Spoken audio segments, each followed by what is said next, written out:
biyyi keenya erga miseensa dhaabbata turizimii addunyaa taate eegaltee qabeenya hawwata turizimii biyyattii sadarkaa addunyaatti beeksisuun doonii turistootaa addunyaa taasisuuf dhaadannoo dhaabbanni turizimii addunyaa bara baraan qopheessu qabattee sadarkaa biyyaatti hangaanaatti guyyaa turizimii addunyaa kabajaa turtee jirti. Bu'uuruma kanaan naannoon keenyas guyyaa turizimii addunyaa bara kanaa kabajaa kan ture yoo taatu bara kanas dhaadannoo dhaabbata turizimii addunyaa baase turizimii fi jijjiirama itti fufiinsa qabu yookiin tourism and sustainable transformation jedhuun akka addunyaatti yeroo 46ffaaf akka biyya keenyaatti yeroo 38ffaaf akka naannoo keenyaatti immoo akkuma sila ka'e yeroo 21ffaaf kabajuu irratti argamna. Kabaja guyyaa turizimii addunyaa bara kanaa geggeessinu kan adda godhu bara darbe iddoo seenaa duraa malkaa Qonxorree waggaa dheeraadhaaf hambaa dhaabbata addunyaa ta'e yuuniskootti galmeessisuuf hojjetamaa ture kan milkaa'e yoo ta'u bara kana immoo bifuma wal fakkaatu holqa Soofumar yuuniskoo Global Geopark yookiin hambaa addunyaa ta'e yuuniskootti akka galmaa'uuf sanadii galmee xumuramee wayita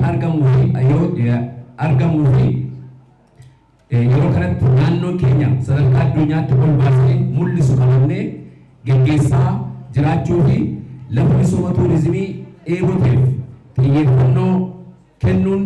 injifannoo dachaadhaan yerootti kabajuu keessatti argamna. Baga gammaddan. Turizimiin utubaa dinagdee cimaa tokko gochuun murtoo cimaa fi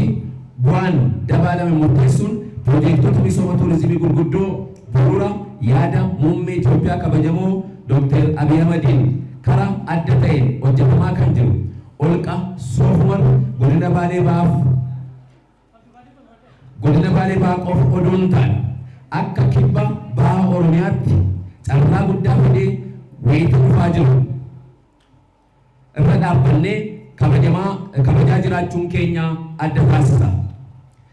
Sarara kana qabannee hanga dirree Sheek Huseen akkasumas godinaalee kibba Oromiyaa turistii biyya keessaaf alaa simachuuf iddoo ga'umsaa qabatamaan dorgomtummaa biyya keenyaa dhugoomsan yookiin immoo dhugoomsan ta'anii mul'achaa akka jiran beekamaadha. Magaalonni keenya hedduun yeroo misooma koriidarii miidhaginaa ammayyummaaf hawwattummaa isaanii dabaluun turistootaafis ta'e jiraattota isaaniif haaromsa cimaa keessa yeroo jirrutti ayyaana turizimii waggaa bara kanaa kabajaa jirra.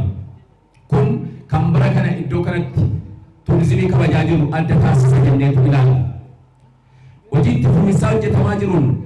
dhugumaan turizimiin utubaa hawaasa dinagdee biyyattii ta'ee akka tajaajilu ta'aa jira. Naannoon keenya immoo qabeenya dilbii aadaa seenaaf uummattummaa hawwata turizimiif ooluu danda'an hedduu kan qabdudha. Haa ta'u malee qabeenya dilbii biyyattiin qabdu addumaan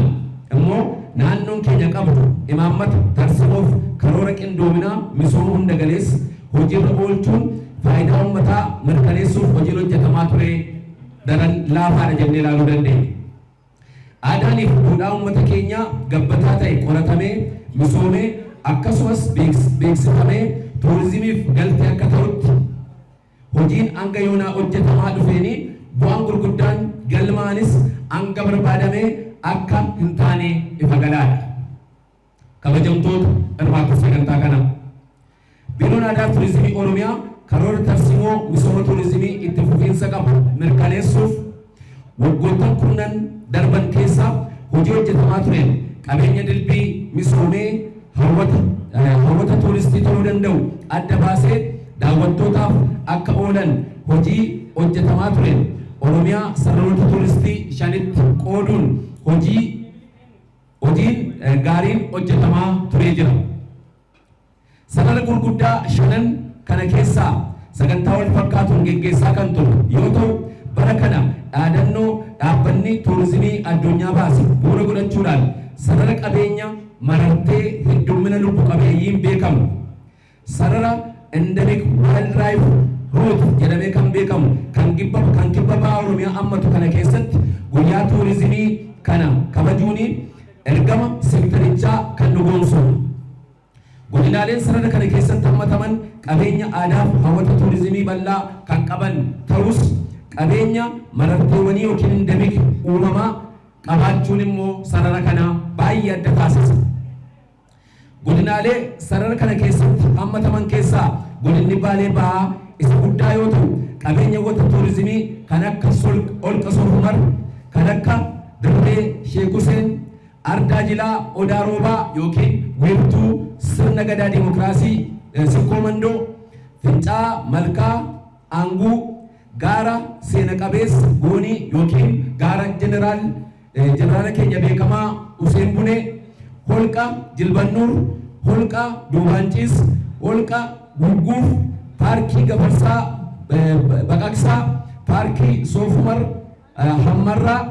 iddoo bobbocaa fi fakkiiwwan seenaan duraa, akkuma kanas qilee Angeeny kanaaf kan kana fakkaatan Ardaa Jilaa dabalatee kan misoomaa jiran iddoo kana qabeenya gurguddaa kan qabdu ta'uu ishee looniif oomisha adda addaa dabalatee godina akkasii keessatti kabajuun keenya immoo akkuma sila ka'ee ture adda taasisa jenneetu ilaalla.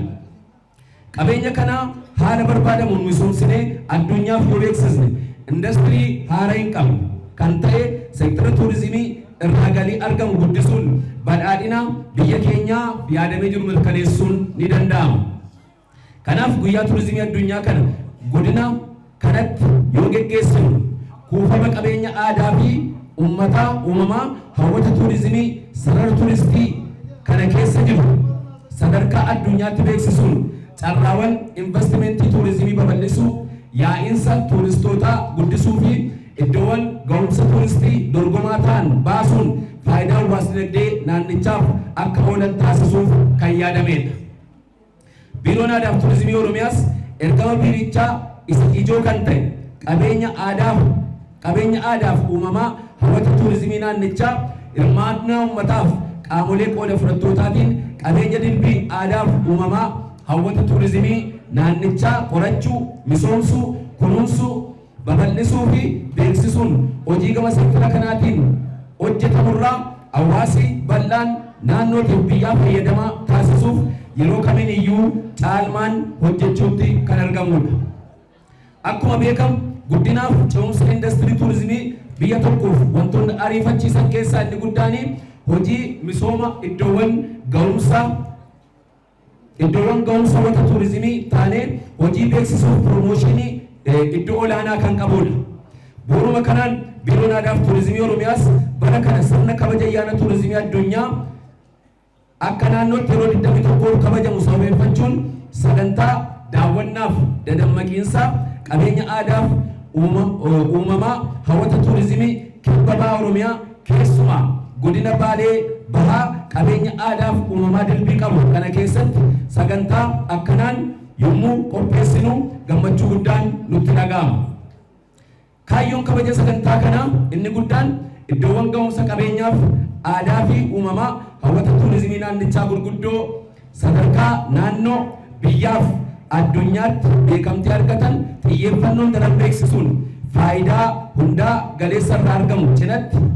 kunuunsaaf eegumsi barbaachisaan akka godhamuuf qaamolee dhimmi ilaaluuf uummata bal'aa kakaasuuf hubannoo uumuuf kaayyoon kan kaayyeeffamedha. Sagantaa kanarratti misoomaaf guddina tuurizimiif qooda fudhattoota ijoo kan ta'an dhaabbilee mootummaa fi mootummaa abbootii qabeenyaa tuuropirootaaf daawwachiiftota miidiyaalee uummata bal'aa qabeenya kana eegee asiin ga'e waliin kabajuun fuuldura guddina tuurizimii godina kanaatiif naannoo keenyaaf hangam murteessaa akka ta'e hubachuun barbaachisaadha. Industirii tuurizimii kanaan sadarkaa biyyaattis ta'e addunyaatti dorgomaa taanee argamuuf hanqinaaleen gama bu'uuraalee misoomaa oomishaaf tajaajilaalee tuuristii jiru humna kana qindeessuun xiyyeeffannoo addaa mootummaan seektara kanaaf kennee hojjetaa jiru akka carraatti fayyadamuun humna guutuun hojiitti galuu nu gaafata. Qabeenya gurguddaa godina kanaa hambaa uumamaaf namtolchee oomishaalee qonnaaf aadaa gabbataa hawaasni qabuu fi naga qabeessa